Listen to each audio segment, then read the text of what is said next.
a member of one kingdom is fertilized by a member of another kingdom. So what we have here is a fungus.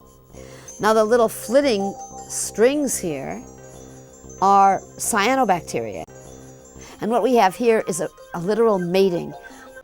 So this is where the action, this is the pornographic action right there. Mm-hmm. The fungus is breaking down its cell membrane and its cell wall, and it's taking the cyanobacterium into its own body.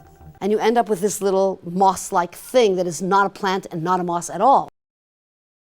You have a new organism formed routinely by a fertilization-like fusion between members of different kingdoms. They're not animals, right? They're not animals. But my point is that you have an identity there. And the one I'm talking about has a name. It looks like a plant. It's not a plant at all, and so on.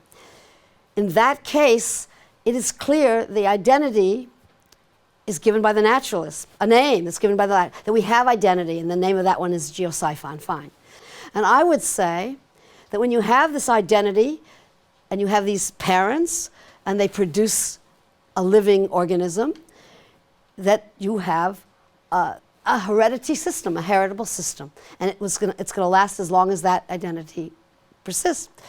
But that's group selection. And the unit that is persisting, that has identity, persists, has offspring, it's a heritable unit, and it's a minimal heritable unit, and it's a lot more than a piece of DNA.